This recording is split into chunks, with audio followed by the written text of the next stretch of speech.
আল্লাহ নবী বলেন, বলো কি? আমার মসজিদে বৈশা তেলাওয়াত করে, আর এই তেলাওয়াতের আওয়াজ জান্নাতের ভিতরে শোনা যায়।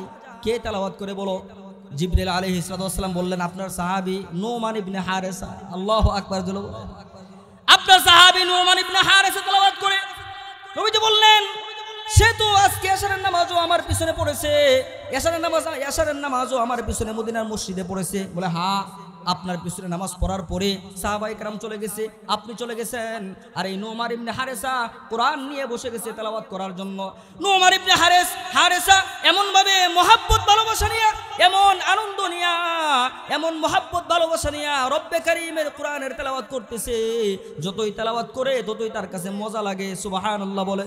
যতই তেলাওয়াত করে ততই তার কাছে মজা লাগে। এজন্য সে নিয়ত করেছে সারা রাত্র কোরআন তেলাওয়াত করে কাটিয়ে দিবে, আজকে বাড়িতে যাবে না।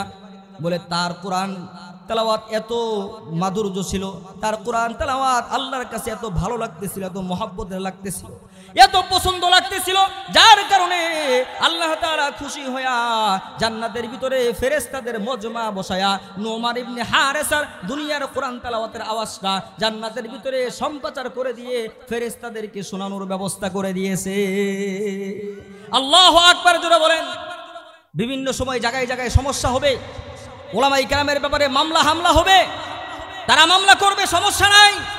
কিন্তু বর্তমান প্রশাসনকে বলবো, মামলা নেওয়ার সময় হিসাব করে মামলা নেবেন। কথা বলেন ঠিক কিনা? আপনি একজন মুসলমানের সন্তান, আপনি আমার দেশের খাদেম হিসাবে জনগণের খেদমত করতেছেন, আপনাকে ওই প্রশাসনের চেয়ার বসানো হয়েছে, যেমন তেমন পাগল ছাগল মামলা করলে আপনাকে মামলা নিতে হবে। এই জন্য আপনাকে চেয়ারে জনগণ বসায় নাই। কথা বলেন ঠিক কিনা? এজন্য ওলামায়ে কেরামের ব্যাপারে মামলা আসলে সাবধানে কলম ঘোরাবেন, সাবধানে কলম ধরতে হবে। আর না হলে যেইভাবে ওলামায়ে কেরামের বিরোধিতা করে, ওলামায়ে কেরামকে জুলুম করে জেল খাটায়া তারা সুখে থাকতে পারে নাই, বাড়ি ছাড়তে হয়েছে, সন্তানাদি বিবি ছাড়তে হয়েছে, এমনকি দেশ ছাইরা তাদের বাবা দাদাদের দেশে আশ্রয় নিতে হয়েছে। কথা বলেন ঠিক কিনা? এজন্য বর্তমানে যারা আছেন, আপনারাও এমন পরিবেশ কায়েম করবেন না যে আন্দোলন করে আপনাদেরকেও দেশ থেকে তাড়াইতে হয়। কথা বলেন ঠিক কিনা? ওলামায়ে কেরামের সাথে পরামর্শ করে, ওলামায়ে কেরামের সাথে সুসম্পর্ক রেখে আপনি রাজনীতি করেন, দেশ পরিচালনা করেন, কোনো সমস্যা নাই। আল্লাহর কোরআন দিয়ে আপনি দেশ চালান, কোনো সমস্যা নাই।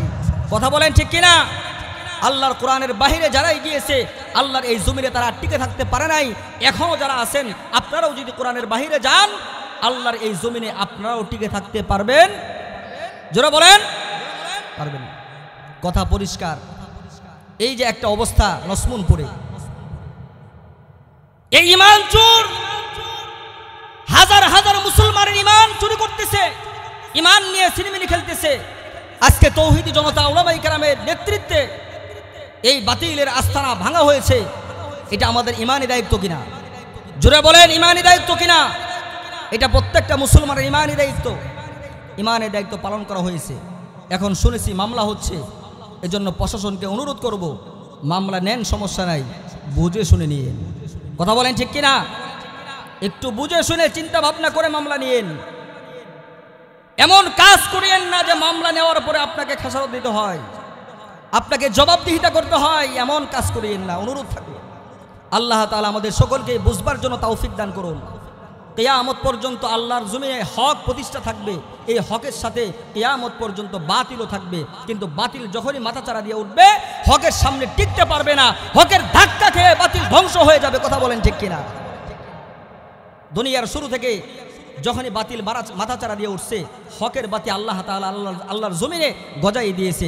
হকের বাতি যখন প্রকাশ হয়েছে, ওই বাতিল শক্তি মুহূর্তের মধ্যে ধ্বংস হয়েছে। শুধু কি ধ্বংস হয়েছে তাই? বলে নীল নদের মধ্যে চুবানি খায়া ধ্বংস হয়েছে। কথা বলেন ঠিক কিনা? নমরুদের জুতার বাড়ি খেয়ে খেয়ে ধ্বংস হয়েছে। কথা বলেন ঠিক কিনা? যেই সাদ্দাত বাঘের দুধ পান করায় আল্লাহ যাকে মানুষ বানাইছে, আল্লাহ যাকে বড় বানাইছে, এই বাদশা সাদ্দাত গাদ্দারি করার কারণে, নিমক হারামি করার কারণে, এত ক্ষমতা থাকার পরেও আল্লাহ তাআলা মাটির নিচে দাবাইয়া দিয়েছে। কথা বলেন ঠিক কিনা? ধ্বংস করে দিয়েছে। এজন্য দুনিয়ার শুরু থেকে হকের সাথে বাতিল টিকতে পারে নাই, আজও পারবে না। কিয়ামত পর্যন্ত হকের সাথে বাতিল কখনোই টিকতে পারবে না, পারবে না, পারবে না। কথা বলেন ঠিক কিনা? তাহলে আমাদের কোনো টেনশন নেই। টেনশন আছে? এখন আমরা মন খুলে প্রাণ খুলে কোরআনের আলোচনা তাফসীর আমরা করতে পারবো। কথা বলেন ঠিক কিনা? এরপরেও যদি কোরআনের কথায় কারো গায়ে আগুন ধরে তাহলে স্পষ্ট বুঝে নিব সে আব্দুল্লাহ ইবনে উবাই ইবনে সুলুলের গোষ্ঠী। কথা বলেন ঠিক কিনা? কারণ ইমানদার মুমিন কোরআনের কথা শুনে কখনো তার গায়ে আগুন লাগবে না। কোরআনের কথা যত শুনবে তার ঈমান তত বাড়বে। কথা বলেন ঠিক কিনা? ওয়া ইযা তুলিয়াত আলাইহিম আয়াতুহু জাদাতহুম ঈমানা। আল্লাহু আকবার বলেন। কোরআনের আলোচনা যত শুনবে ইমানদার মুসলমানের ঈমান তত বাড়বে। ঈমানের বলে বলিয়ান হয়ে সে যখন দুনিয়াতে চলাফেরা করবে আল্লাহ তাআলা আরশে আযম থেকে ঘোষণা করবে, ও ফেরেশতারা দেখো দুনিয়াতে আমার আব্দুর রহমান বান্দা চলতেছে, দেখতে তো মানুষের মতোই দেখা যায় মানুষ, কিন্তু আমি আল্লাহ তাআলার কাছে কেমন লাগতেছে জানো? বলে এরা হচ্ছে আমার জমিনি ফেরেশতা। আল্লাহু আকবার। কালকে বললেন কষ্ট হইতেছে, আজকে থাক, কালকে বললেন। হ্যাঁ, কালকে মাহফিল থাকবে না এখানে, কালকে বললেন। জবান খুলে বলেন আল্লাহু আকবার। আল্লাহ বলেন এরা হলো জমিনি ফেরেশতা। এজন্য ঈমানের বলে বলিয়ান হয়ে ঈমান ও আমল ঠিক যদি করতে পারি তাহলে আল্লাহ তাআলার ওয়াদা হচ্ছে আপনার আমার ঈমান ও আমল যদি ঠিক হয়ে যায় তাহলে বাতিল শক্তির ভয় ভীতি আল্লাহ তাআলা ঈমানদার মুসলমানের অন্তর থেকে বের করে দিবে। আর মুসলমান ঈমানদারের ভয় বাতিল শক্তির অন্তরের ভিতরে আল্লাহ তাআলা ঢুকাইয়া দিবে। এটা কিসের বিনিময়ে? ঈমান ও আমলের বিনিময়ে। কিসের বিনিময়ে বলেন? ঈমান ও আমলের বিনিময়ে। আজকে আমাদের ঈমান কমজোর, আজকে আমাদের আমল নাই। আপনি বলেন আপনাদের এই সমাজে শতকরা কয়জন মুসলমান নামাজ পড়ে? কথা বলেন, কয়জন পড়ে? 20 জন পাওয়া যাবে? পাওয়া যাবে না। আমল নাই, ঈমান কমজোর হয়ে গেছে, যার কারণে কাফের বেঈমানদের ভয় আমাদের অন্তরে, আমাদের ভয় তাদের অন্তরে নেই, আল্লাহ বের করে দিছে। আর ঈমান ও আমল যদি আমরা ঠিক করতে পারি তাহলে আল্লাহর ওয়াদা হচ্ছে কাফের বেঈমানের অন্তরে আল্লাহ এমন ভয় ঢুকাইয়া দিবে মুসলমানকে দেখার সাথে সাথে মুসলমানের রাস্তা তারা ছেড়ে দিতে বাধ্য হয়ে যাবে। কথা বলেন ঠিক কিনা? ইতিহাস সাক্ষী, স্বর্ণের অক্ষরে ইতিহাসের মধ্যে লেখা আছে আল্লাহর নবীর সাহাবী হযরতে খালিদ বিন ওয়ালিদ রাদিয়াল্লাহু আনহু ঈমানের বলে এমন ভাবে নিজেকে সাজাইছে, এমন বলিয়ান হয়েছে। বলে খালিদ বিন ওয়ালিদ রাদিয়াল্লাহু আনহু জিহাদের ময়দানে গিয়েছে। মুসলমানদের সংখ্যা হলো 12,000 সৈনিক। মুসলমানের সংখ্যা সৈনিক হলো 12,000। অপরদিকে কাফেরদের সংখ্যা হচ্ছে 60,000।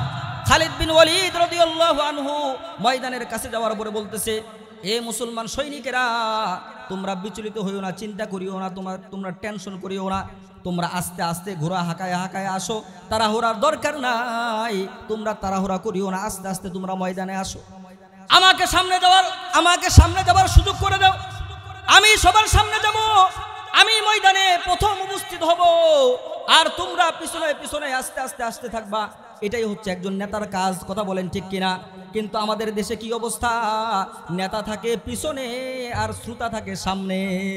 কথা বলেন ঠিক কিনা? ইসলামের রাজনীতি, কোরআনের রাজনীতি, নেতা থাকবে সামনে আর শ্রোতারা থাকবে পিছনে।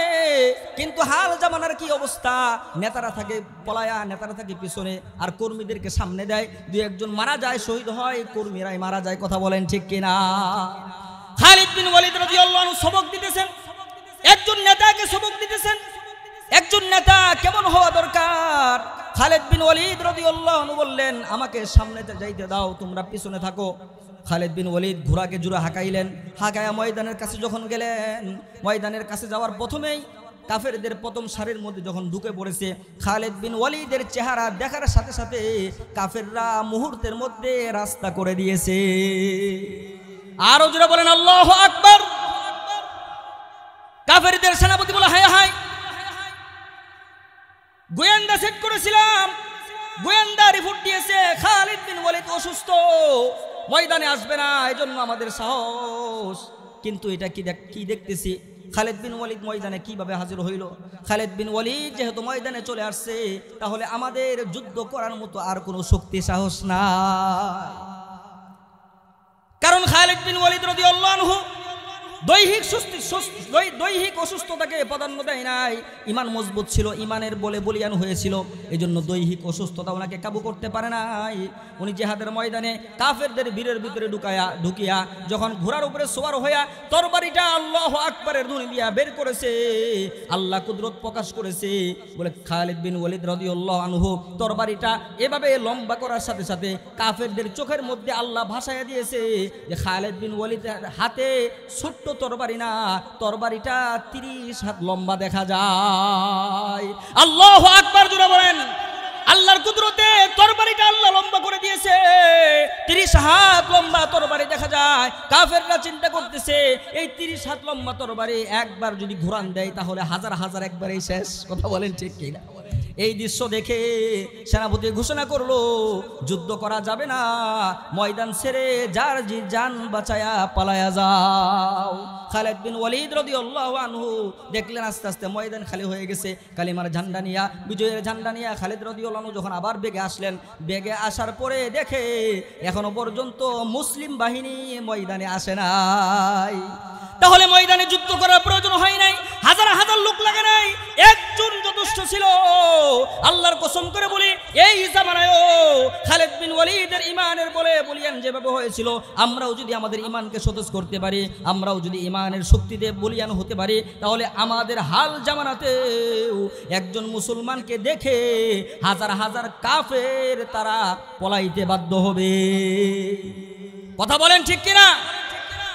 আল্লাহ তাআলা আমাদের বুঝবার তৌফিক দান করুন।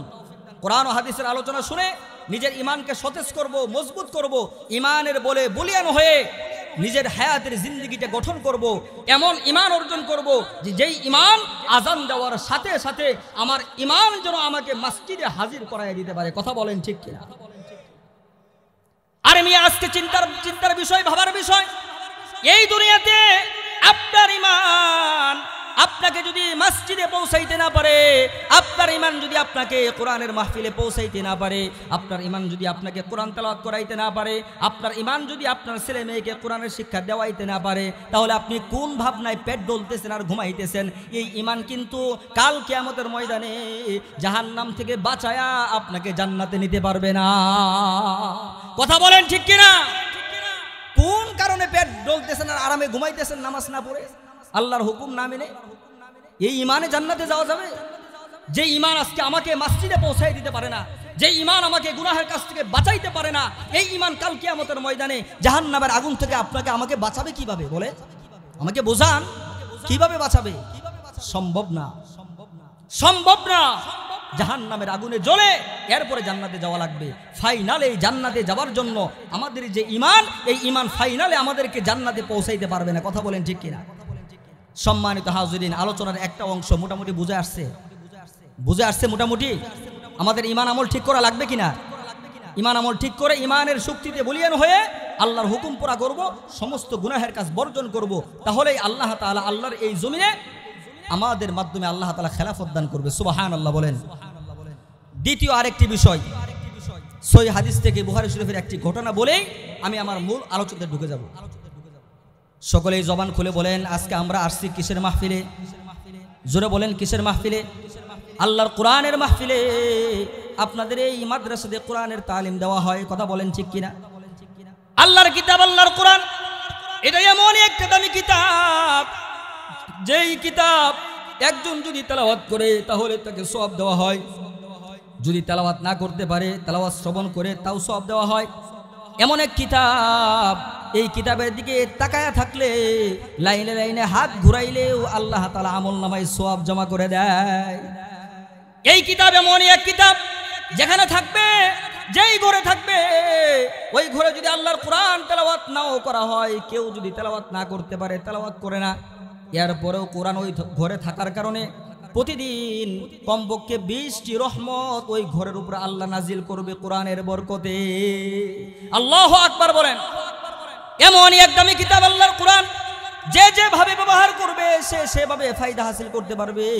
আল্লাহর এই কোরআন তেলাওয়াত যখন বান্দা শুরু করে দেয়, তখন আল্লাহ তাআলা বান্দার পাশে বৈশা বান্দার সাথে কথা বলতে থাকে। সুবহানাল্লাহ বলেন। तुमसे कोई हरदम कोई दम साच नहीं है, बाती तो है हरदम मगर आवाज नहीं है।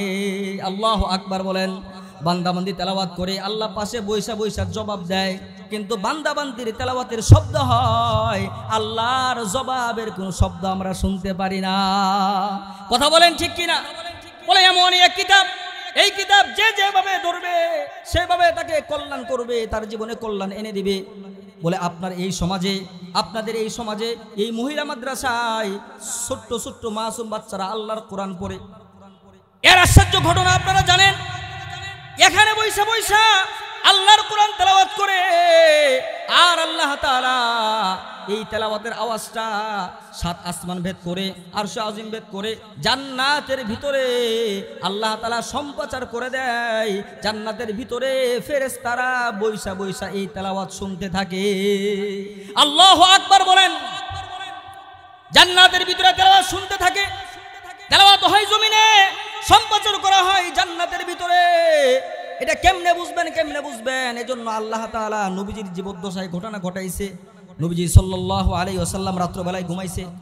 রাত্রবেলায় ঘুমানোর পরে জিবরাইল আলাইহিস সালাতু ওয়াসসালাম নবীজির পাশে আসছেন। আয়েশা নবীজির ঘুম ভাঙাইছেন, ভাঙাইয়া বলতেছেন, ওগো নবীজি চলুন না একটু জান্নাতটা ঘুরে আসি। সুবহানাল্লাহ বলেন। হাদিসের ঘটনা বলতেছি, বুখারী শরীফে হাদিসে আসছে, বানোয়াটি কোনো ঘটনা না। জিবরাইল আলাইহিস সালাতু ওয়াসসালাম বললেন, ওগো নবীজি চলুন না একটু জান্নাত ঘুরে আসি। আল্লাহ নবী সাল্লাল্লাহু আলাইহি ওয়াসাল্লাম স্বপ্নের মধ্যেই তাড়াহুড়া করে উঠলেন, ওইটা উযু করলেন, উযু কইরা জিবরাইল আলাইহিস সালাতু ওয়াসসালামের সাথে রওনা হয়ে গেছেন। স্বপ্ন দেখলেন, দেখার পরে হযরতে বেলাল রাদিয়াল্লাহু আনহু ফজরের আযান দিলেন। নবীজি সাল্লাল্লাহু আলাইহি ওয়াসাল্লাম মসজিদে গিয়ে নামাজ পড়লেন। ইমামতি করে নবীজি সাল্লাল্লাহু আলাইহি ওয়াসাল্লাম যাই নামাজের মধ্যে বসা অবস্থায় পূর্ব দিকে ঘুরে বসলেন। আজকে আমাদের সমাজের ইমাম সাহেবরা ফজরের নামাজ পড়িয়া পূর্ব দিকে ঘুরে বসে কে বসে না? কথা বলেন, বসে কে বসে না? নবীজি সাল্লাল্লাহু আলাইহি ওয়াসাল্লাম পূর্ব দিকে ঘুরে বসলেন। ঘুরে বইসা সাহাবায়ে কেরামদেরকে নসিহত করলেন এবং বললেন, তোমরা রাত্রবেলায় কেউ যদি কোনো স্বপ্ন দেখো তাহলে আমি নবীজিকে বলো, আমি স্বপ্নের তাবির করে দিব। কোন সাহাবায়ে কেরাম হাত উঠায় না, একজন সাহাবায়ে কেরাম হাত উঠায় না। অন্য দিন দুই একজন সাহাবায়ে কেরাম হাত উঠায়, স্বপ্ন বলে নবীজি তাবির করে, কিন্তু আজকে কেউ হাত উঠায় না। এমন সময় নবীজি সাল্লাল্লাহু আলাইহি ওয়াসাল্লাম বললেন, আজকে রাত্রবেলায় আমি একটা স্বপ্ন দেখেছি, তোমরা কি শুনবানি? আল্লাহু আকবার বলেন। সাহাবায়ে কেরাম বললেন, ইয়া রাসূলুল্লাহ, হ্যাঁ অবশ্যই শুনবো। চাতক পাখির মতো সাহাবায়ে কেরাম তাকায় রইছে। জিবরাইল আলাইহিস সালাতু ওয়াসসালাম, জিবরাইল আল্লাহ নবী সাল্লাল্লাহু আলাইহি ওয়াসাল্লাম বর্ণনা করতেছেন, শোনো রাত্রবেলায় ঘুমায় গেলাম, জিবরাইল আলাইহিস সালাতু ওয়াসসালাম আসলেন, আয়েশা আমাকে জান্নাত দেখানোর জন্য নিয়ে গেলেন। আমি যখন জিবরাইলের সাথে জান্নাত দেখার জন্য রওনা হয়ে গেলাম, সাত আসমান পাড়ি দিয়া জান্নাতের গেটের মধ্যে যখন গিয়ে আমি দাঁড়াইছি, জান্নাতের গেটের মধ্যে দাঁড়ানোর সাথে সাথে জান্নাতের ভিতর থেকে কোরআন তেলাওয়াতের আওয়াজ আমার কানে আসছে। আল্লাহু আকবার জোরে বলেন, আল্লাহু আকবার। এমনি আমি থমকে দাঁড়ায় গেছি। জিবরাইল ফেরেশতা তার ডান পা জান্নাতের গেটের ভিতরে প্রবেশ করাইয়া দিছে। এমন সময় আমি জিবরাইলের হাতটা ধরলাম, জিবরাইলের হাত ধরিয়া বললাম, থামো, জান্নাতে পরে ঢুকবো, আগে বলো আমার মনে যে কৌতূহল, আমার মনে যে প্রশ্ন জেগেছে, আমি নবীজি এখনো তো মারা যাই নাই, আমি তো দুনিয়াতে জীবিত আছি, এখনো জান্নাত জাহান্নামের ফয়সালা হয় নাই, তাহলে আমি জান্নাতের গেটে আসার সাথে সাথে আমার কানে যে কোরআন তেলাওয়াতের আওয়াজ আসলো, এটা জান্নাতের ভিতর থেকে কেমনে আসলো?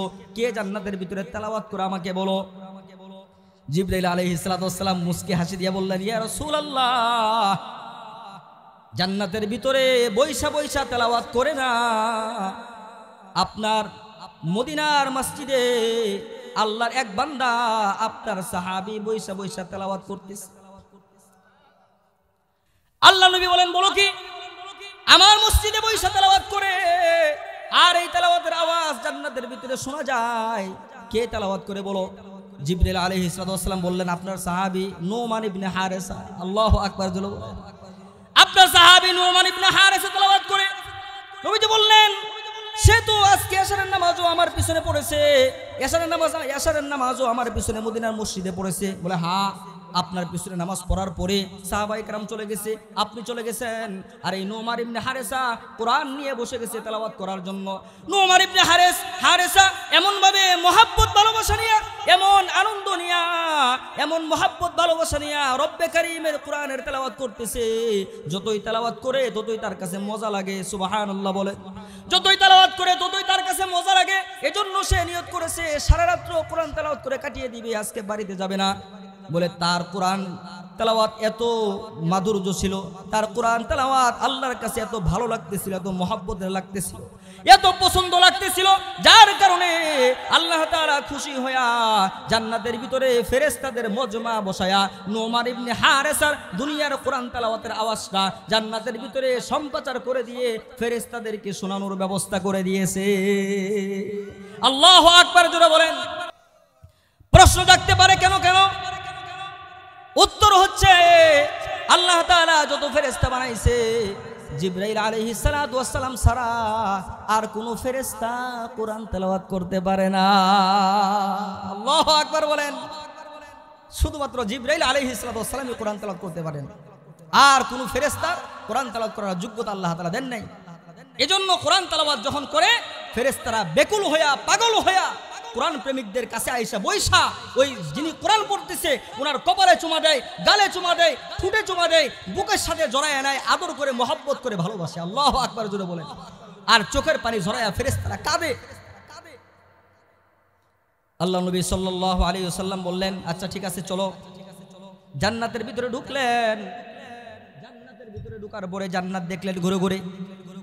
জান্নাত দেখার পরে এবার জান্নাত থেকে বের হবেন। জান্নাত থেকে বের হওয়ার সময় নবীজি সাল্লাল্লাহু আলাইহি ওয়াসাল্লাম আবার গেটের কাছে আইসা দাঁড়ায় গেছে। ডান দিকে তাকাইছে, তাকায় দেখে সবুজ রঙের একটা বিল্ডিং দেখা যায়, খুব সুন্দর। সুবহানাল্লাহ বলবেন না? সবুজ রঙের সুন্দর একটা বিল্ডিং দেখা যায়। আল্লাহ নবী দেখার সাথে সাথে থমকে দাঁড়ায় গেছে। জিবরাইল আলাইহিস সালাম বললেন, ইয়া রাসূলুল্লাহ চলুন না, বের হয়ে যায়।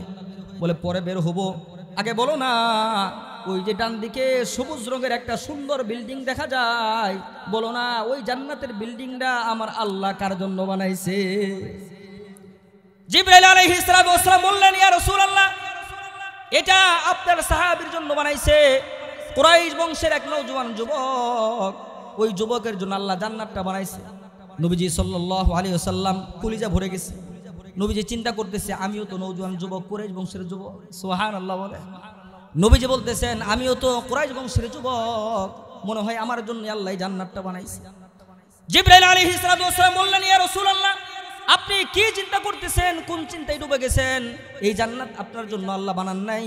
আল্লাহ তাআলা এই জান্নাতের চেয়ে আরো হাজার কোটি গুণ সুন্দর করে আল্লাহর ভালোবাসা দিয়া, আল্লাহর প্রেম দিয়া আপনার জন্য আল্লাহ জান্নাত বানাইছে।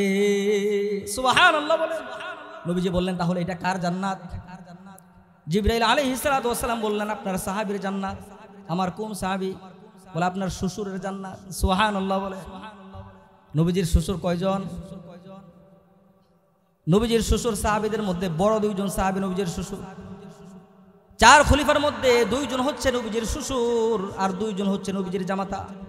হযরতে আবু বকর নবীজির শ্বশুর, হযরতে ওমর নবীজির শ্বশুর, হযরতে ওসমান নবীজির জামাতা, হযরতে আলী কাররামুল্লাহ নবীজির জামাতা। জিবরাইল বললেন, আপনার শ্বশুরের জন্য জান্নাত বানাইছে। এবার বলতেছে, আমার কোন শ্বশুর, এক নম্বর না দুই নম্বর? আল্লাহু আকবার বলেন। শুনবেন, পুটলা বাইদে রেখে দেন, পরে বলবো জান্নাতটা কার জন্য বানাইছে, পরে বলবো, রেখে দেন। মূল আলোচনার দিকে যাওয়া লাগবে, সময় অনেক হয়ে গেছে। তাহলে যে কথা বলতেছিলাম, আপনাদের এই মাদ্রাসায় আল্লাহর কোরআনের তেলাওয়াত হয়, কোরআনের তালিম দেওয়া হয়। ছোট্ট ছোট্ট বাচ্চারা কোরআনের আয়াত তেলাওয়াত করে, কোরআনের শব্দ তেলাওয়াত করে, হরফ তেলাওয়াত করে। আল্লাহ নবী সাল্লাল্লাহু আলাইহি ওয়াসাল্লাম বলেন, একটি ছোট্ট বাচ্চা যখন আলিফ শব্দটা উচ্চারণ করে তার জবান থেকে, তাকে আল্লাহ তাআলা যেই পরিমাণ সওয়াব দেয়, ওই সমপরিমাণ সওয়াব আল্লাহ তাআলা ওই তলবে ইলমের বাবা আমার আমলনামায় জমা করে দেয়। সুবহানাল্লাহ। ফেরেশতারা যখন সওয়াব লেখে, বলে আয় রব্বে কারীম, তার তো কোনো আমলনামা নাই, সে তো এখনো বালেগ হয় নাই, তার আমলনামা শুরু হয় নাই, তাহলে সে প্রতিটা হরফে হরফে 10টি করে 25টি করে 100 করে নিকি পাইতেছে, 700 করে নিকি পাইতেছে। এই নিকিগুলি কি করব? আল্লাহ তাআলা বলেন, ও ফেরেশতারা, এই আমার ছোট্ট বান্দার আব্বা আম্মা দাদা দাদি মই মুরব্বী যারা আছে এদের আমল নামায় এই সওয়াবগুলি জমা করে দাও। আল্লাহু আকবার। আল্লাহর কোরআন এমনই এক কোরআন, এই কোরআন একজন সন্তানের সিনার মধ্যে যখন আসে, ওই সন্তানের ভিতর থেকে কুফরি জ্বালায়া দেয়, ওই সন্তানের ভিতর থেকে পশুত্বের খাসলত বের করে দেয়। কোরআন আল্লাহর কোরআন যখন একজনের ভিতরে আসে, আসার সাথে সাথে তার ভিতরে মানুষত্ব চলে আসে, পশুত্বের খাসলতটা বের হয়ে যায়। কথা বলেন ঠিক কিনা? তাহলে দুনিয়ার মধ্যে এক নম্বরের এবং সর্বশ্রেষ্ঠ শিক্ষা হচ্ছে কোরআনের শিক্ষা। এজন্য আল্লাহ নবী সাল্লাল্লাহু আলাইহি ওয়াসাল্লাম বলেছেন, খায়রুকুম মান তাআল্লামাল কুরআনা ওয়া আল্লামা। তামাম দুনিয়াতে সর্বশ্রেষ্ঠ মানুষ হচ্ছে যারা আল্লাহর কোরআন শিখে এবং শিক্ষা দেয়। কথা বলেন ঠিক কিনা? আপনারা কি এই হাদিস মানেন? কথা বলেন, এই হাদিস মানেন? দুনিয়ার মধ্যে সর্বশ্রেষ্ঠ মানুষ কারা? যারা আল্লাহর কোরআন শিখে এবং আল্লাহর কোরআন শিক্ষা দেয়, এরাই হচ্ছে দুনিয়ার মধ্যে সর্বশ্রেষ্ঠ মানুষ। আমরা মানলেও সত্য, না মানলেও সত্য। কথা বলেন ঠিক কিনা? আল্লাহর কোরআন শুনে আসার কারণে দামি হয়ে যায়, আল্লাহর কোরআন তেলাওয়াত করার কারণে, আল্লাহর কোরআন শিক্ষা করার কারণে একজন মানুষ সোনার মানুষ হয়ে যায়, একজন মানুষ ফেরেশতাদের চেয়ে আল্লাহর কাছে দামি হয়ে যায়। এজন্য মাদ্রাসাতে কোরআনের তালিম দেওয়া হয়, হাদিসের তালিম দেওয়া হয়। এই মাদ্রাসাগুলি হচ্ছে আল্লাহর কোরআন ও হাদিস তালিম দেওয়ার জায়গা। আর এই জায়গাগুলি থেকে আল্লাহর কোরআনের তালিম, নবীজির হাদিসের তালিম পাওয়ার পরে একজন মানুষে পরিণত হয়। কথা বলেন ঠিক কিনা?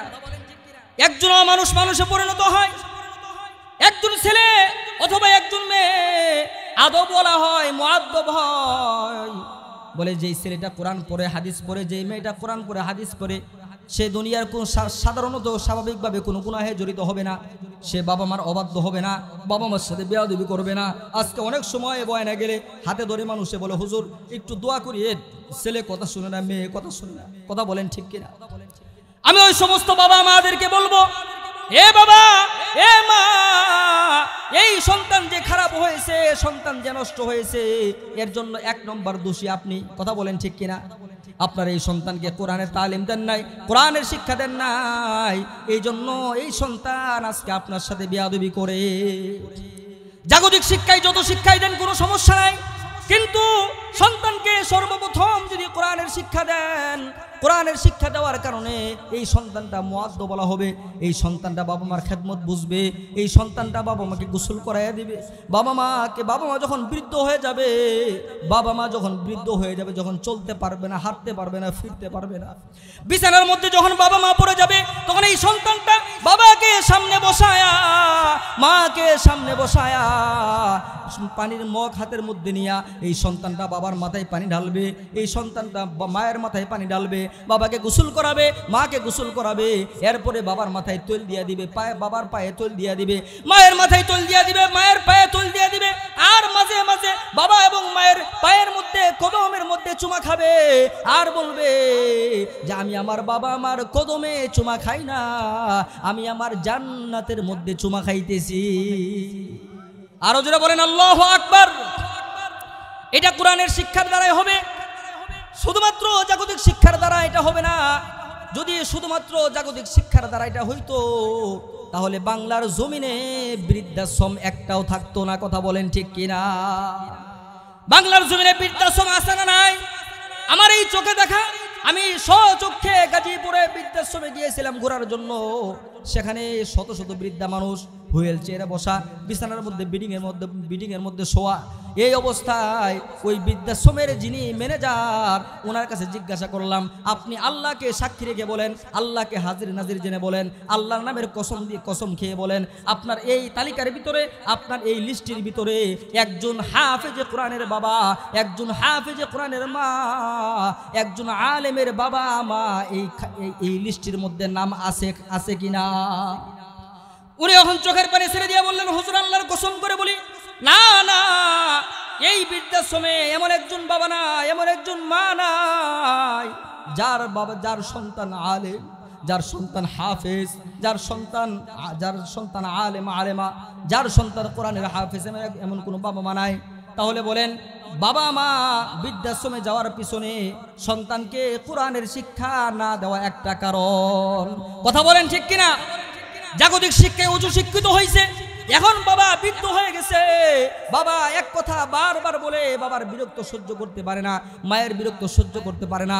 আমি ওই সমস্ত কপাল পোড়া সন্তানদেরকে বলবো, কেন তুমি সহ্য করবা না? তোমার এই বাবা মা তোমার কত জ্বালা যন্ত্রণা সহ্য করেছে। কথা বলেন ঠিক কিনা? তুমি যখন বাবার কোলে আসছো, বাবার কাঁধে উঠিয়া তোমাকে নিয়ে যখন রাস্তায় বাবা হাঁটছে, তুমি একটা কথা বারবার জিজ্ঞাসা করেছো, বাবা এটা কি? এটা আম গাছ। এই আম গাছ কিভাবে হয়? বারবার তুমি প্রশ্ন করেছো। 20 বার প্রশ্ন করার পরেও তো, এক কথা 20 বার বলার পরেও তো তোমার বাবা মা কোনো সময় তোমাকে কাঁধ থেকে নামায়া ফালাইয়া দেয় না। কথা বলেন ঠিক কিনা? আজকে বৃদ্ধ হয়ে গেছে তোমার বাবা মা, আজকে এক কথা বারবার বলে, এক কথা বারবার জিজ্ঞাসা করে, অনর্থক কথা বলে এই জন্য তুমি বিরক্ত হইয়া বৃদ্ধাশ্রমে পাঠাইয়া দিলা। তুমি তো সুসন্তান না, তুমি হলো কুসন্তান।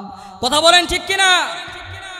তাহলে এই বৃদ্ধাশ্রমগুলি তখনই খালি হবে যখন আমাদের সন্তানকে আমরা কোরআনের শিক্ষা দিব। কথা বলেন ঠিক কিনা?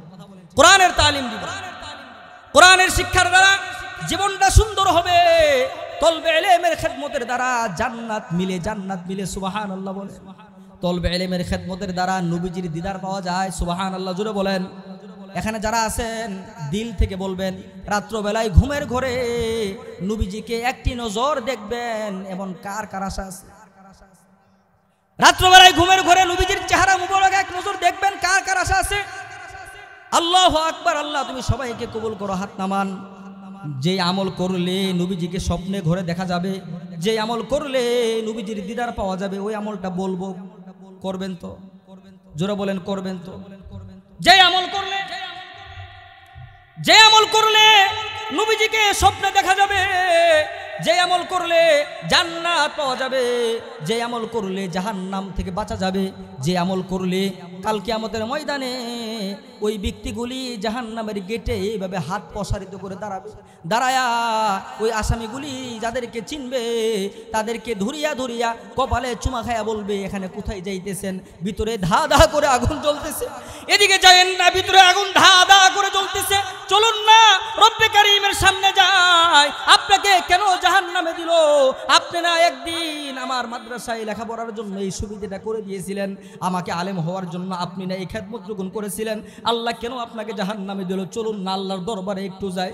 আল্লাহর দরবারে গিয়া ওই তলবে ইলম আল্লাহর কাছে তখন সুপারিশ করবে, আল্লাহ সুপারিশ কবুল করবে। এই তলবে ইলম হাতে ধরে ধরে আল্লাহর জান্নাতে পৌঁছে দিবে। তলবে ইলমের খেদমত করলে, মাদ্রাসার তলবে ইলমদের খেদমত করলে সহজেই নবীজিকে রাত্রবেলায় ঘুমের ঘরে স্বপ্ন দেখা যাবে। সুবহানাল্লাহ বলেন। কেন কেন? আল্লাহ নবী হাদিসের মধ্যে বলেছেন, আল উলামা ওয়ারাসাতুল আম্বিয়া, উলামায়ে কেরামরা হচ্ছে, তলবে ইলমরা হচ্ছে নবীর ওয়ারিস। কথা বলেন ঠিক কিনা? নবী বলেন, আমার ওয়ারিসদের যারা খেদমত করবে, আমার ওয়ারিসদের যারা দেখাশোনা করবে, তাদের সাথে আমি নবীজির দিদার দেওয়াটা ওয়াজিব হয়ে যাবে। সুবহানাল্লাহ বলেন। এই জন্য সুবর্ণ সুযোগ, মাদ্রাসার তলবে ইলমদেরকে যে যেভাবে পারেন যদি খেদমত করেন, আল্লাহর কসম করে বললে কাফারা দেওয়া লাগবে না। এমন হইতে পারে আপনার এই খেদমতটা উসিলা হলেও মরণের একদিন আগে হলেও আল্লাহর নবী আপনার সাথে দিদার দিয়া দিবে। কাল কিয়ামতের ময়দানে আলেমরা, তলবে ইলমরা জাহান্নামের গেটের সামনে লাইন হয়ে দাঁড়াবে, দাঁড়ায়া তাদের আত্মীয় স্বজনদেরকে সুপারিশ করবে। প্রথমেই বাবা মাকে সুপারিশ করবে। আল্লাহ তখন দুইজন ফেরেশতাকে বাবা মার সুরত ধরায়া তার সামনে হাজির করবে। কথা বুঝতেছেন? কথা বুঝতেছেন? খেয়াল করে বুঝবেন। তলবে ইলম যখন প্রশ্ন করবে, আল্লাহ আমার বাবা মা কোথায়? আল্লাহ তাআলা তখন তার সাথে রসিকতা করবে। ওই তলবে ইলমের সাথে আল্লাহ তখন মজা করবে। আল্লাহ তখন দুইজন ফেরেশতাকে তার বাবা মার সুরত ধারণ করাবে। সুরত ধারণ করায়া তার সামনে হাজির করবে। হাজির করার পরে বলবে এই যে তোমার বাবা, এই যে তোমার মা। তাফসীরের মধ্যে আসছে দাদা দাদি নানা নানি রক্তের বন্ধনের যারা, তাদের সবাইকে হাজির করবে। হাদিসের মধ্যে এটাও আসছে সে তলবে ইলম অবস্থায় ছিল এবং আলেম হয়েছে, তার পিছনে যাদের মেহনত আছে, যাদের শ্রম আছে, যাদের টাকা আছে, যাদের বুদ্ধি আছে, যাদের শ্রম আছে, এই সমস্ত মুহিব্বিনদেরকেও আল্লাহ ওই লাইনে দাঁড় করাইয়া দিবে। আল্লাহু আকবার বলেন, দাঁড় করাইয়া দিবে।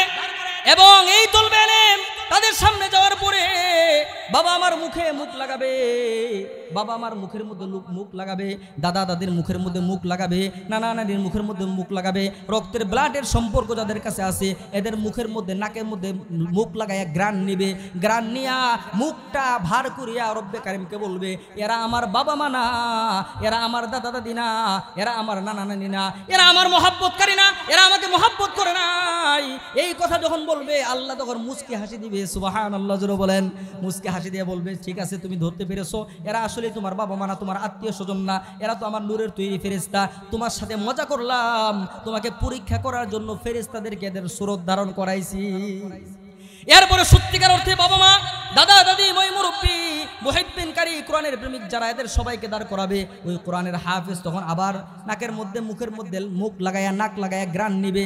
গ্রান নিয়া যখন ব্লাডের গন্ধার টাকা আমার আলেম হওয়ার পিছনে আছে, ইনার বুদ্ধি আমার আলেম হওয়ার পিছনে আছে, তখন আল্লাহ তাআলার কাছে এই লাইনে যারা দাঁড়ানো থাকবে সবাইকে সুপারিশ করে আল্লাহর জান্নাতে পাঠিয়ে দিবে। আল্লাহু আকবার জোরে বলেন আল্লাহু আকবার। ভারত উপমহাদেশে এমন একজন বাদশা, এমন একজন আল্লাহওয়ালা বুজুর্গ বাদশা ছিল ইতিহাসের পাতায়, যার নাম স্বর্ণ অক্ষরে লেখা, যার নাম হচ্ছে সুলতান মাহমুদ গজনবী রহমতুল্লাহ আলাই। নাম কি জোরে বলেন? সুলতান মাহমুদ গজনবী রহমতুল্লাহ আলাই এমন একজন ন্যায়পরায়ণ বাদশা ছিল, এমন একজন রাজা ছিল, এমন একজন ধর্মভীরু রাজা ছিল।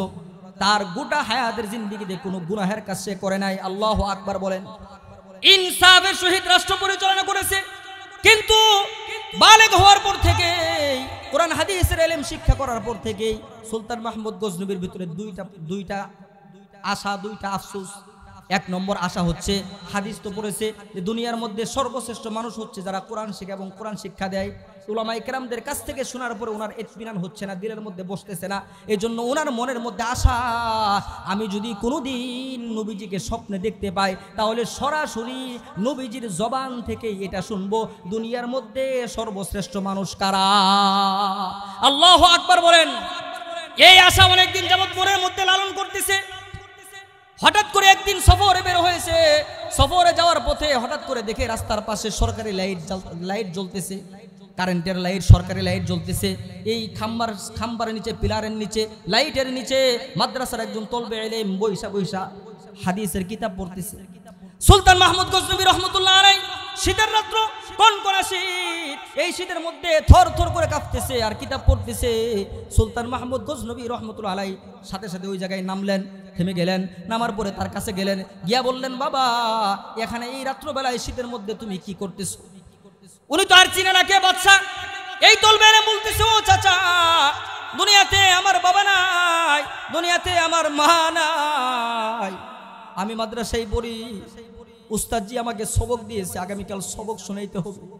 আমি যদি ঘুমায় যাই তাহলে সবক কিভাবে শিখব? আমার সাথী ভাইয়েরা তারা তৈল কিনেছে, তাদের বাবা মা আছে, তৈল কিনে দিয়েছে, তারা হারিকেন জ্বলায়া তারা কিতাব পড়তেছে। কিন্তু আমার তো বাবাও নাই, আমার তো মাও নাই, আমাকে কে তৈল কিনে দিবে? এজন্য আমি রাত্রবেলায় কনকনা শীতের মধ্যে কাঁপতেছি আর এই লাইটের আলোর নিচে বৈশা কিতাবের সবক মুখস্থ করতেছি। সুলতান মাহমুদ গজনবী রহমতুল্লাহ আলাইহির দিলের মধ্যে আঘাত লাগছে, ধাক্কা লাগছে। সাথে সাথে তলবে ইলমকে বুকের সাথে জড়ায় নিছে, নিয়া বলে বাবা তোমার আর কষ্ট করা লাগবে না, আগামীকাল বাদশার দরবারে যাবা, তোমার যতদিন পর্যন্ত লেখাপড়া করা দরকার ততদিন পর্যন্ত তোমার লেখাপড়ার সমস্ত খরচ ওই বাদশা বহন করবে। আল্লাহু আকবার বলেন।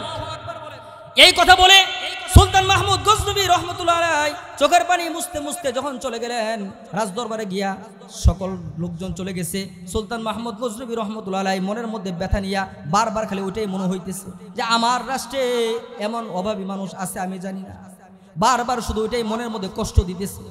এই কষ্ট নিয়ে, বুক ভরা কষ্ট নিয়ে বিছানায় শুয়ে পড়ছে। বিছানায় শুয়ে ঘুমায় গেছে।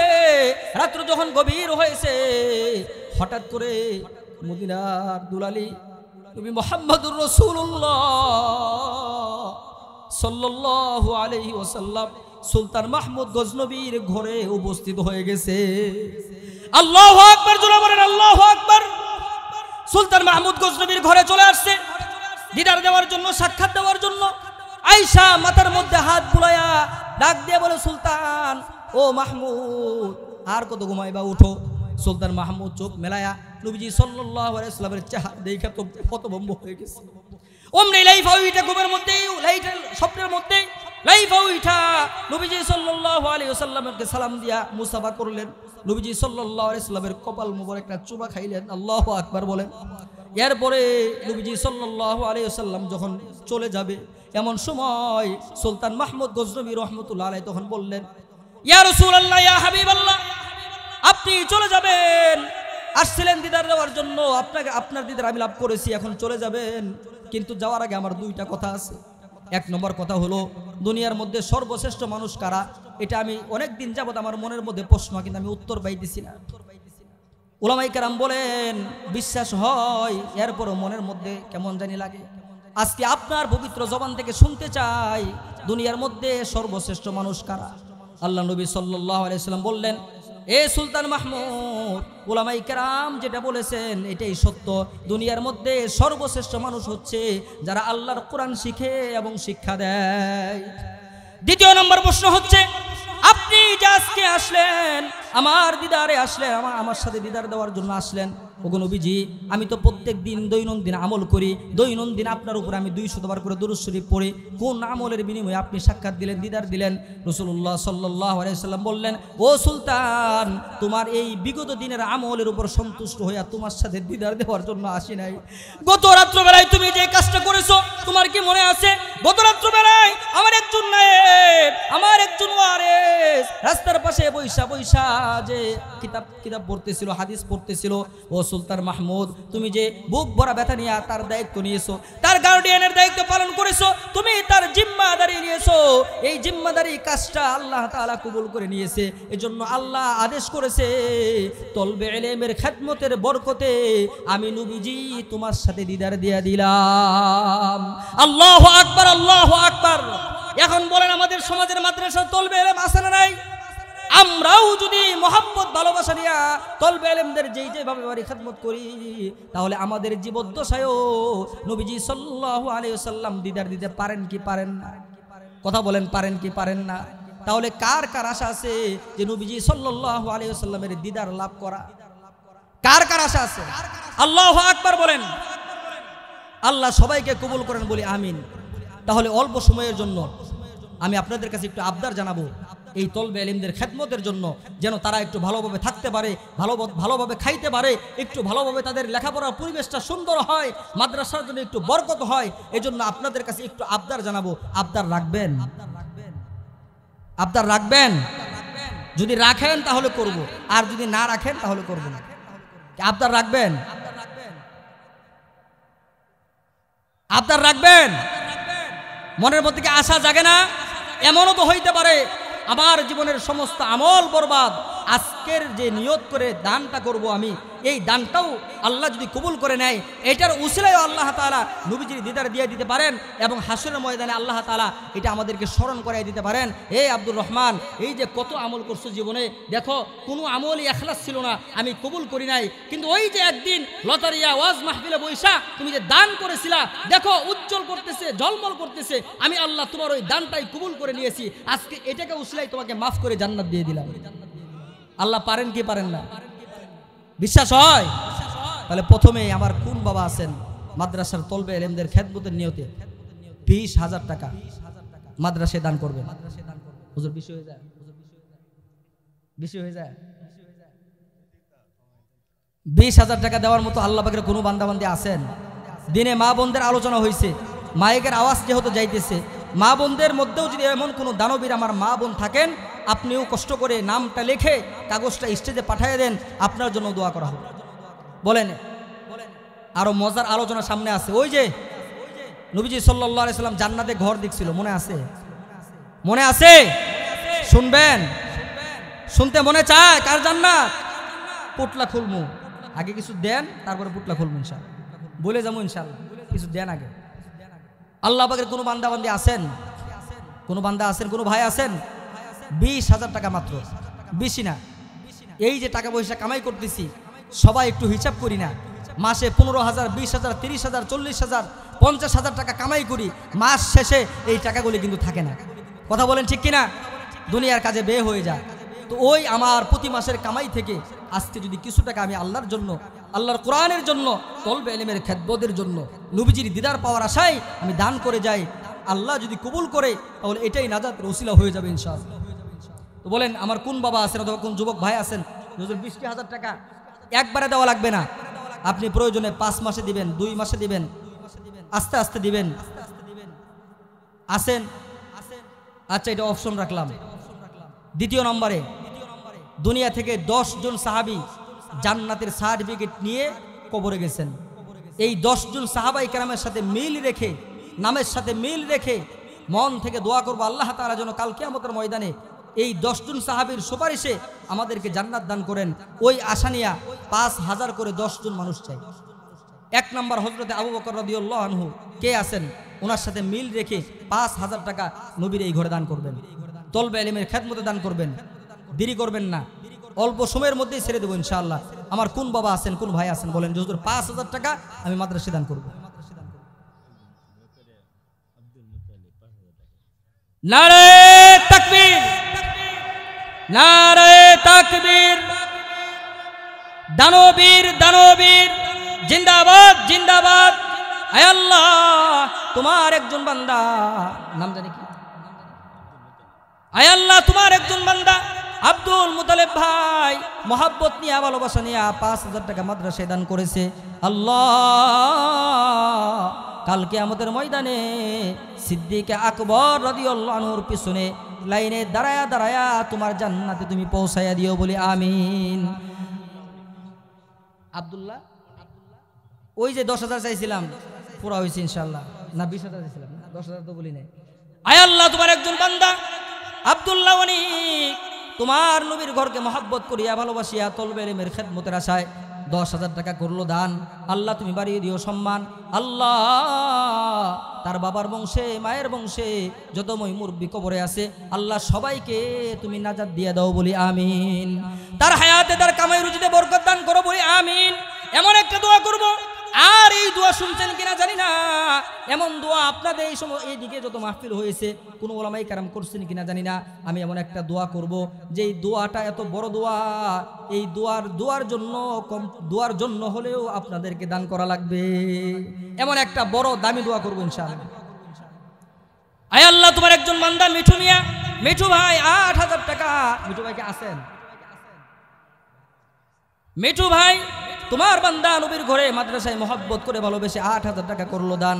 আয় আল্লাহ তুমি বাড়িয়ে দিও সম্মান। তার বাবার বংশে, মায়ের বংশে যত মই মুরব্বী কবরে আছে আল্লাহ তুমি নাজাতের ফায়সালা করে দাও।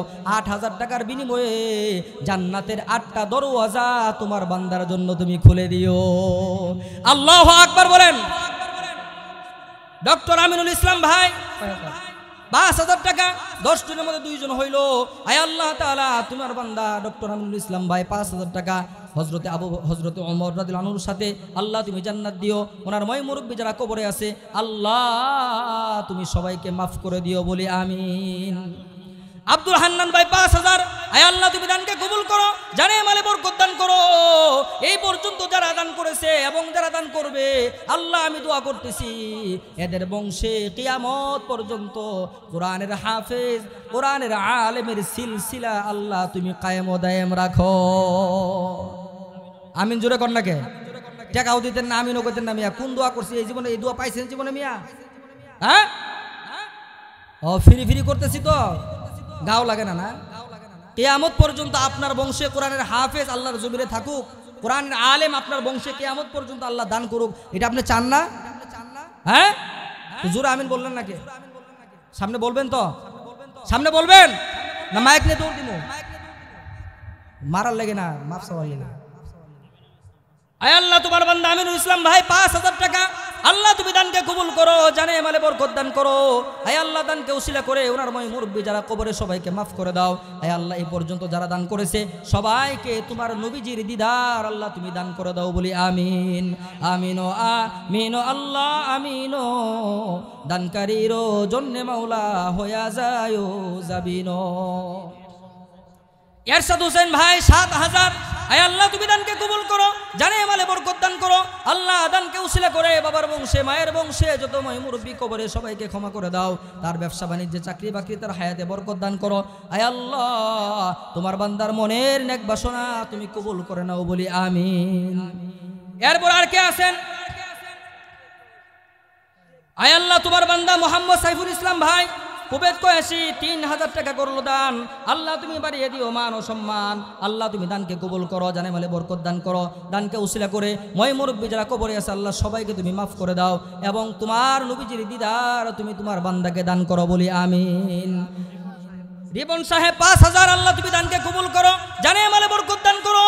আয় আল্লাহ এই দানকে উসিলা করে ময় মুরব্বী যারা কবরে আছে তাদের কবরে তুমি আযাব দিও না বলি আমিন।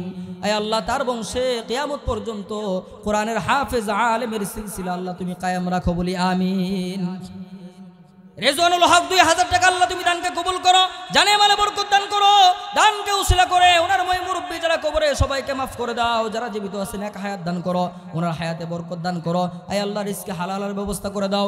আল্লাহ কাল কিয়ামতের ময়দানে কোরআনের সুপারিশ আল্লাহ তুমি নসিব করো। হাশরের ময়দানে এ বাবা কোরআনের মাহফিল, কোরআনের আলোচনা, কোরআনের একটা আজীব মুজিজা যেটা আল্লাহ তাআলা দুনিয়াতে প্রকাশ করেন নাই। কোরআনের একটা মুজিজা আল্লাহ তাআলা হাশরের ময়দানে প্রকাশ করবে। কোরআনের একটা মুজিজা হাশরের ময়দানে আল্লাহ তাআলা প্রকাশ করবে। কোরআনকে যারা মহব্বত করবে, কোরআনকে যারা ভালোবাসবে, কোরআনের খেদমত যারা করবে, এদের ব্যাপারে এদের পক্ষে কাল কিয়ামতের ময়দানে আল্লাহর সাথে কোরআন তর্ক করবে। কিছু বলবেন না? বলবেন না কিছু? আল্লাহর কোরআন আল্লাহর সাথে তর্ক করবে, ঝগড়া করবে এবং আল্লাহ তাআলা কুদরতি ভাবে কোরআনের 2টা হাত গজায়া দিবে। আল্লাহু আকবার বলেন। 2টা হাত গজায়া দিবে, কোরআন প্রেমিকদেরকে কোরআন ধরে ধরে আল্লাহর জান্নাতে পৌঁছায়া দিবে। মোহাম্মদের সচিব ভাই 2000 টাকা আল্লাহ তুমি দানকে কবুল করো, জানে মালে বরকত দান করো। আল্লাহ দানকে উসিলা করে ময় মুরব্বী যারা কবরে সকলকে মাফ করে দাও। এই মাঠে কি মানুষ নাই? মাঠে কি মানুষ নাই? মাঠ থেকে নাম আসে গো।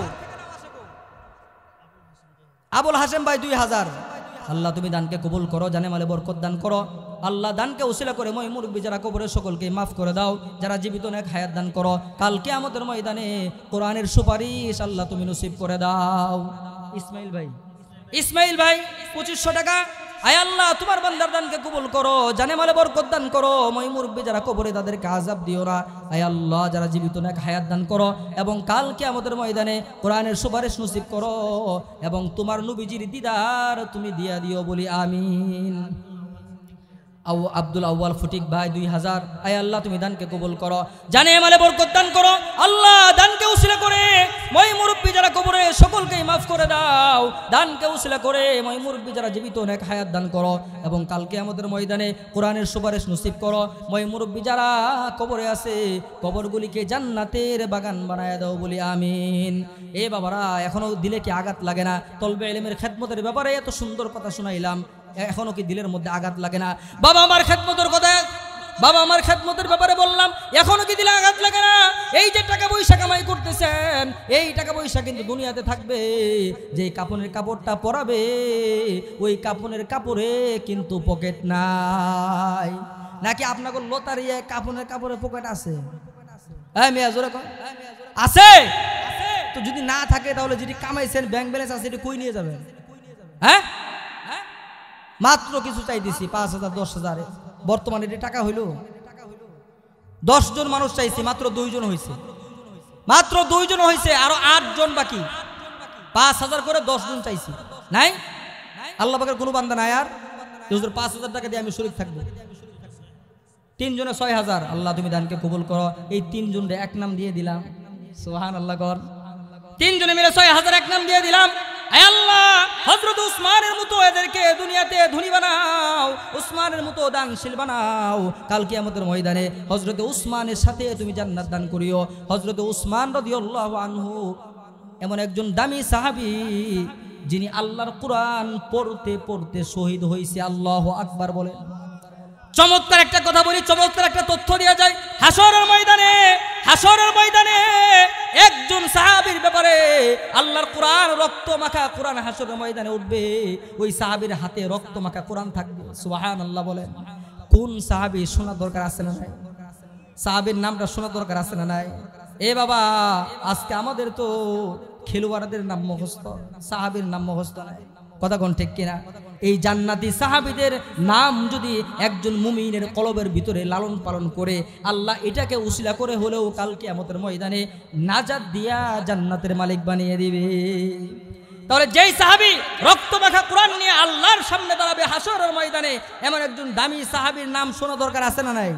বলমু আগে টাকা দেন, খালি ফ্রি সব না, হ্যাঁ মাগ না খালি বলেন ৫,০০০ করে। নারে তাকবীর, হয় না আরো জোরে? নারে তাকবীর, নারে তাকবীর। দানবীর আয় আল্লাহ মাদ্রাসার তলবে এলেম, শত তলবে এলেমের গার্ডিয়ান, তারা সবাই মিলে ৩০,০০০ টাকা আল্লাহ তোমার এই বন্ধুর মাদ্রাসায় দান করেছে। আল্লাহ তোমার জালালিয়াতের কসম খেয়ে বলি, তোমার কোরআনের মধ্যে ৩০টা পারা আছে।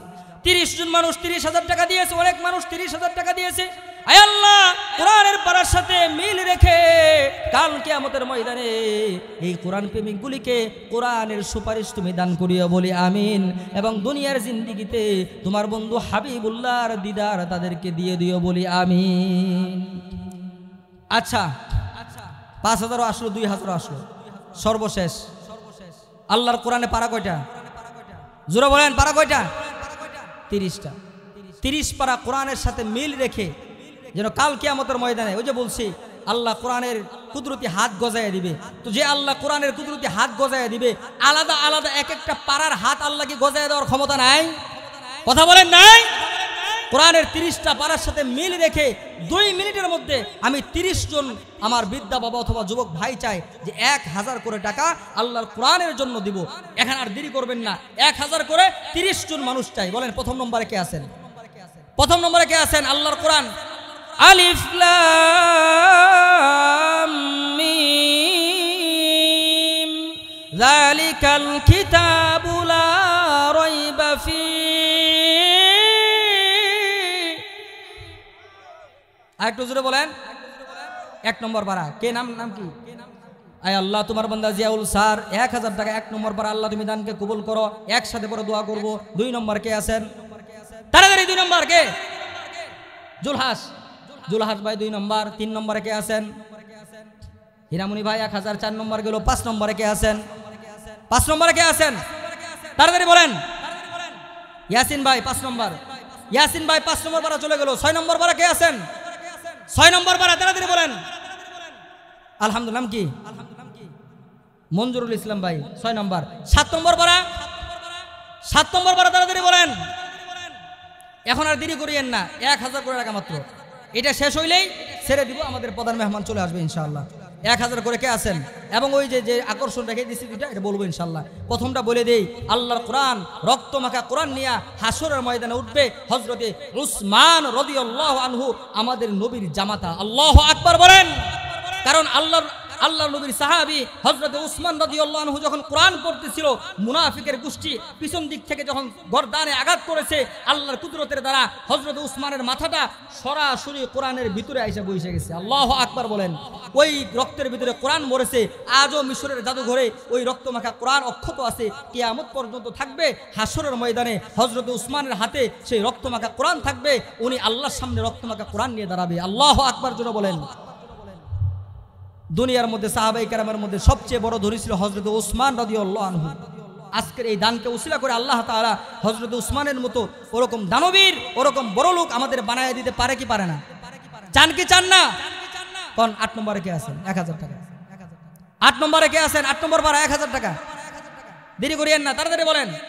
শাহজাহান ভাই 8 নম্বর, আলহামদুলিল্লাহ। 9 নম্বর কে আছেন? এ যুবক ভাইদের নাম তো আসে না। যুবক ভাই মাসে তো 3000 টাকা মোবাইলের পিছনে যায় নেট কিনে। কথা বলেন ঠিক কিনা?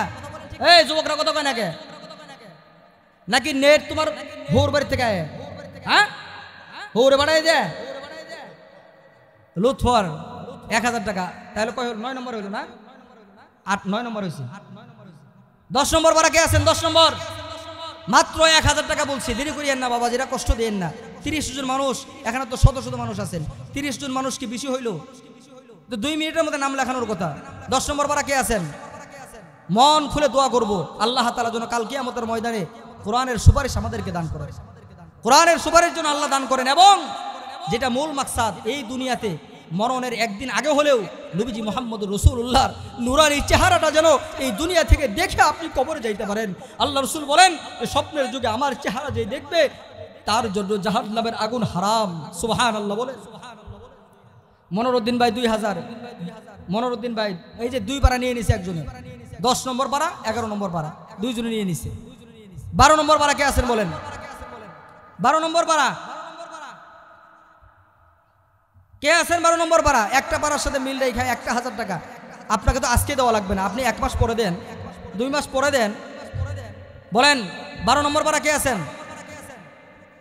ওই পিছন দিক থেকে হাত উঠে নাই, এই সাইড থেকে হাত উঠে নাই। বাবা যেটা বেশি না, আলহামদুলিল্লাহ। নাম কি?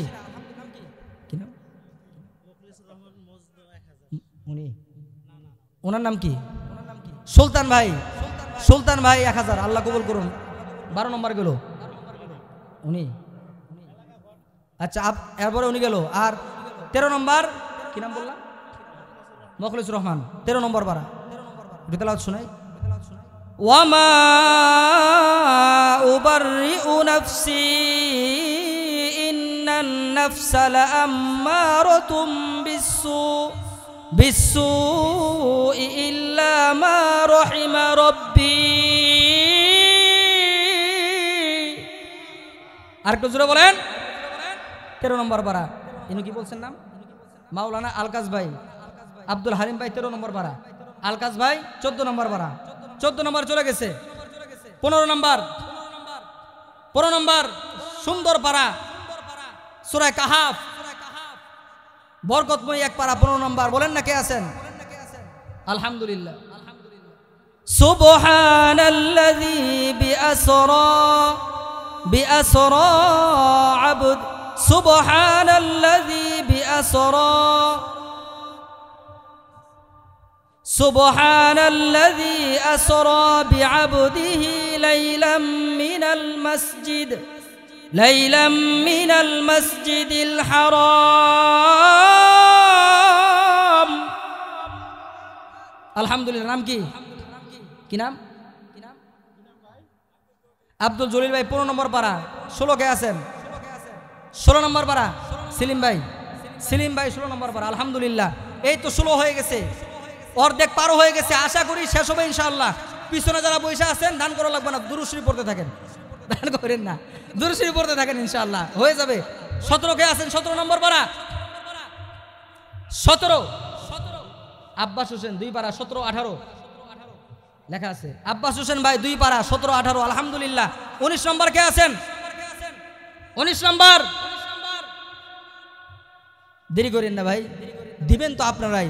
আপনাদের সমাজের মাদ্রাসা এই তলবে এলেমদের খেদমতের ব্যাপারে যেটা শুনলেন, এখনো যদি আপনার আঘাত না লাগে, আপনি নিজে আলেম হইতে পারেন নাই, অথবা এমনও মানুষ এখানে আছেন যে আপনার ছেলে মেয়ে কাউকে দেওয়ার সুযোগ মাদ্রাসায় নাই, বড় হয়ে গেছে। কথা বলেন ঠিক কিনা?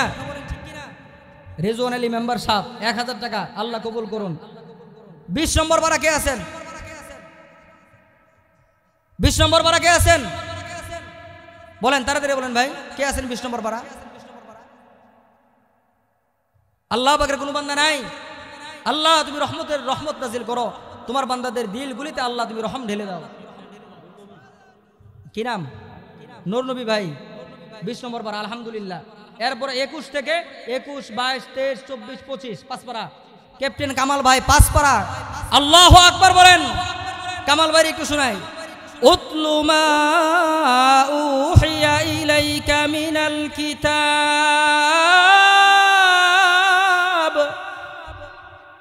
কামাল ভাই পাস পড়া, আলহামদুলিল্লাহ 25 শেষ হয়ে গেল।